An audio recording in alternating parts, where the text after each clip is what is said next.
Yo, collect and connect. Blake and Chad. Chad. And Blake. Collect and connect. Blake and Chad's collect and connect. Which one? English. Frankkozik. Blake and Chad. This is Blake and Chad. This is Collect and connect.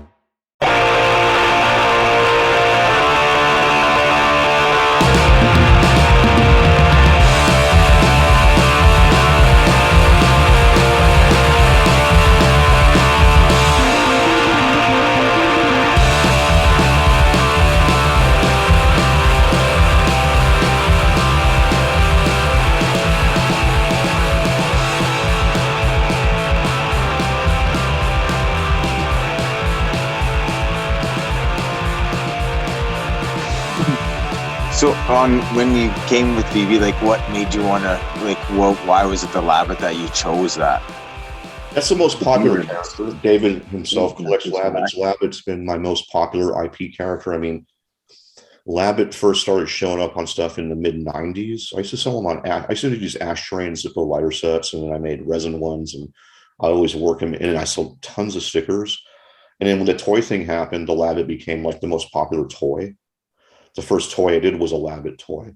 I mean, I've sold 1 million toy Labbits, probably. No, literally. I mean, I've been selling today. You can go buy them. They're in stores. So Yeah, plush definitely. ones. So Yeah. because the Labbit is like, I mean, the challenge with Labbit is.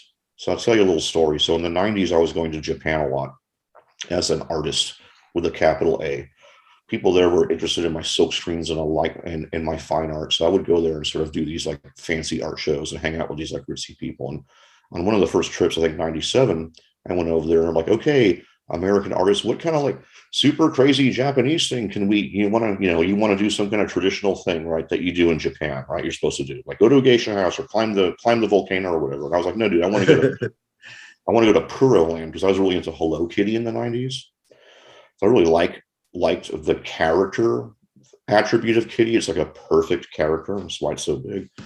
And they were freaked out. They didn't understand that at all. They're like, that's a stupid thing for kids and white trash people. What's wrong with you? I'm like, and I explained my whole trip about like why character design is really important. They're like, maybe you should have your own Hello Kitty and you should make it punk rock or whatever. I'm like, so I thought about it. I'm like, okay, so I like Rabbit, so Rabbit, and he's this like dirty, grouchy little fucking asshole character, and it worked. I drew it there in the restaurant. They liked it. Let's run with it. Like, I want my own Hello Kitty character. And actually, it kind of worked. I mean, I'm not like a billionaire, but I've done pretty well from the Labbit over the years. So the Labbit is like my core basic character IP. It's like my little Mickey Mouse. I got one. Nice. I got a little Labbit right here. I don't know if you get it up. I mean, here. dude, there's been Labbits as giant balloons. This is the last one. This is Yeah, there we go. The guy in Canada making those. The guy in Canada doing like unofficial pipes. So, the Labbit has existed from everything as a little toy to like a giant inflatable balloon that they towed around fucking Buenos Aires that was like 100 feet long. It's, you can get all this Labbit stuff. So it's just like basically been, the Labbit's been the dude that's like just been chugging along for like over 20 years now. that's your main man right there. Your main People man. like it. All kinds of people like it. It just, people just, they like the Labbit. Yeah, our buddy, we just did a show at Taps Trades, and he had a physical Labbit of yours with a backstab in it. He said he just recently got Flash it. one that I picked up, yeah. Yeah, you got the So, plush one. Labbit, I don't know, man. He does his job. Oh, it's a very And I cool like it character. because he's not so like, because the whole thing with Labbit is he doesn't have like a really tight story or even a name. So it allows me to do anything with the Labbit. Like the Labbit can be used in any kind of situation and it just works. Because it's like this simple, cute, pudgy character that he can be cute, he can be nasty, he can be whatever, right? So it's like the mirror of the collector's desires, I guess. And, a lot of people have had very personal relationships with their Labbit toys. Like some people take them traveling, some people have special events. Almost every year I get a letter from a teacher that uses the Labbit in her classroom as a reward system for the kids, and they do little essays. Like Labbit, for whatever reason, has enormous appeal. So Well, people love the bunny. The original idea of that was that kind of like he was kind of like the hot loser dude that Hello Kitty would call up for a booty call.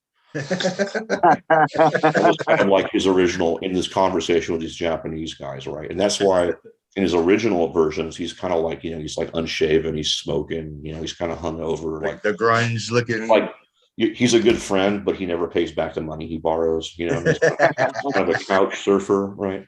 So in a weird way too, that people. Yeah, that's hilarious. Oh man, that's hilarious. Now, have you ever done any like collabs with any artists that you really want to do with before, like in the past, like?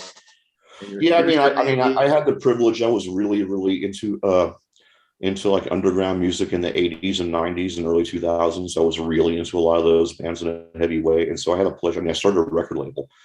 So I had the good luck to be able to put out records with like all of my favorite bands. Oh, that's amazing. None of them are like huge and famous. You've heard of some, like, I was with this band Caius. They became Queens of the Stone Age. I put out their records, right? Okay. Punk acts. I've been able to do posters for all of the bands I've liked. I've done like fucking everything. I think the only band that I love that I haven't been able to do something for is Black Sabbath. But I've done like official shit for Pink Floyd and the Rolling Stones and like, every punk band, Nirvana, fucking all of the 90s bands. I'm about to do a Maroon 5 thing. So, I've done stuff for like, I just did stuff for Eazy-E, NWA. Did that all come from silk screening back in the day? Yeah, just from doing the concert posters, doing album covers, putting out records, So I've had the pleasure of hundreds of collaborations, with going to like, making it fun. Like, the way we would work it with the record labels, I would go to a band and go, okay, I love your band. Would you cover my favorite song by this other band? And they'd be like, yes, right? Or I would go to a band and I would go, okay, I will release anything you record if you let me do whatever I want to for the album cover. And they go, yes. So like, and everybody got paid. So like, my whole trip with the record label days, where it was pure collaboration. I didn't tell them, I didn't fuck with their production. I just trusted the bands. They trusted me to do the packaging and presentation. And some of those records are worth a lot of money today because we actually broke kind of like a lot of bands back then. So, yeah. And I've been able to collaborate with like a lot of my favorite toy companies and toy artists, right? Like when you're growing up and you're thinking about, or, you're doing art back then when you're a kid and all of a sudden, I grew up, dude. I was poor, dude. I never finished high school. Making toys now and doing your thing, yeah.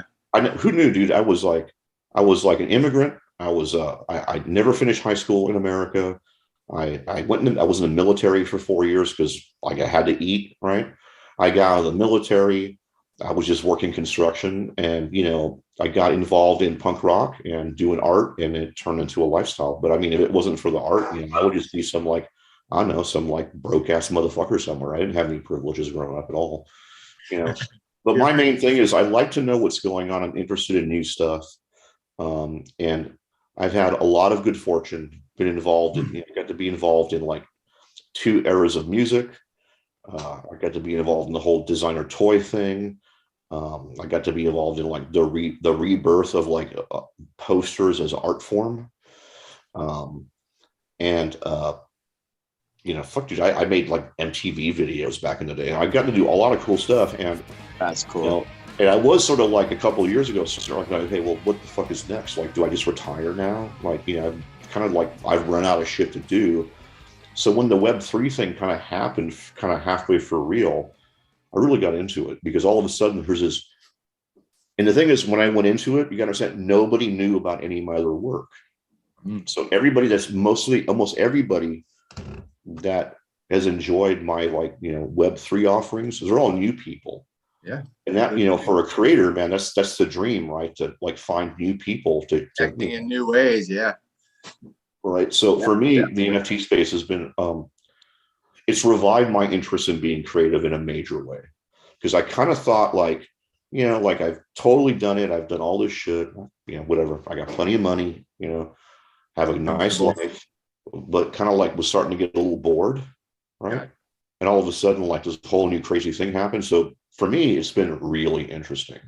That's fun to find a new interest, because like you said, it gets boring, life is going, and all of a sudden now you got a wave of new fans like me and Chad and all these new collectors. And you're like, holy shit! And for me, you know, I mean, I thought it was a dream seeing my things become three-dimensional toys, but now seeing my stuff become like three-dimensional digital animation things that can move around and shit, it's fucking rad, dude. Because I don't know how to do that, right? Right? Yeah. And so all of a sudden I can just go like, oh, can you make it do this? And boop, boop, it does that. I'm just like, that's cool, right? So for me as a creative person, the ability to take something like the Labbit that's been around for a long time and to have it like function in this totally crazy form, right? This like digital, online, augmented reality kind of thing.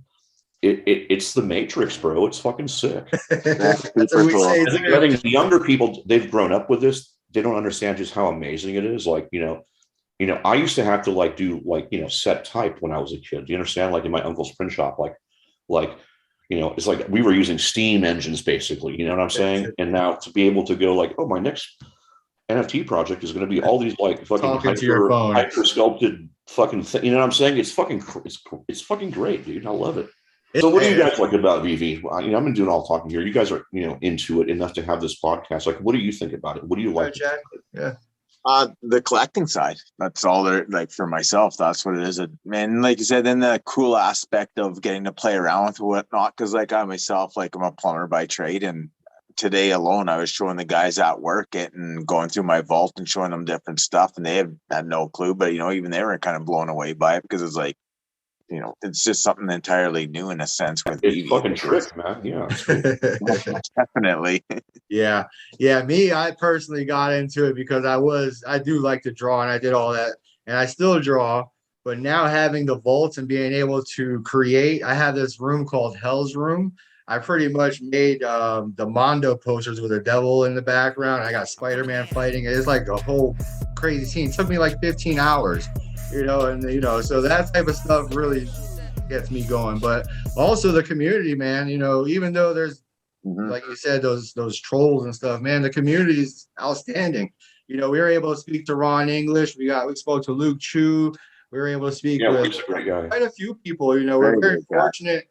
You know, and you know, the way that I saw David communicating to the community and these guys having Discord chats, I'm like, man, this is something revolutionary in a way. And like you said, it's mind-blowing to be able to put this on an app and put it on your floor or in your car or you know, on the beach or something, you know, wherever you could put, you know, your Labbit or wherever. It's a crazy world we're living in right now. So it's fast, technology's moving.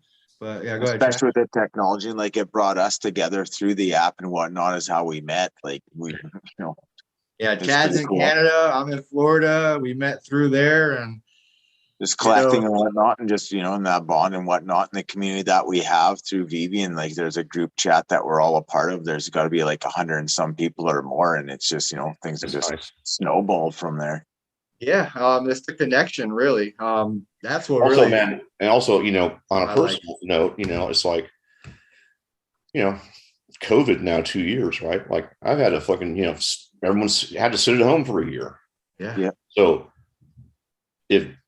but the NFT thing happened, and so I was stoked to be at home because I could focus on something for, you know what I'm saying? Because usually a lot of travel involved. I'm always going places, and so I didn't go anywhere for a year, and it was amazing because it's like I got to like completely sort of revive my shit, right? Because of COVID. Cool. So it's like I think that, I mean, COVID is fucked, but I think that the NFT thing kind of happened at the exact right time because I think without it, I think people would have fucking like. I mean, I think society would be totally insane. You're right. Yeah, no, that's right, 100%. Because even myself at times, also it gave you something to pass time in a sense too, and you know, to immerse yourself into it. And it's like, just like I would have lost my mind. I would have gone crazy.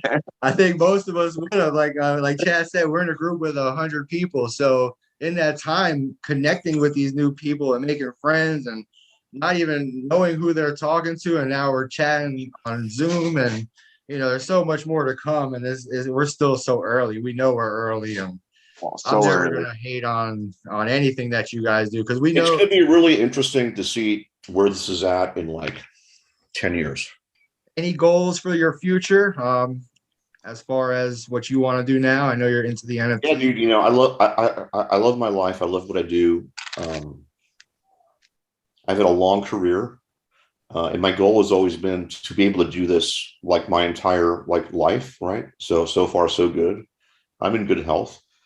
So, you know, if I can get another 15 or 20 years of action, I'll be king of the world, bro. I'll be happy, happy, happy, you know, because I just like doing stuff. And, you know, I have the blessing of like being part of the bigger world through my art, right? Like I'm a kind of a reclusive person. And if it wasn't for my art, I'd just be some weird hermit dude and probably have a pretty unhappy life.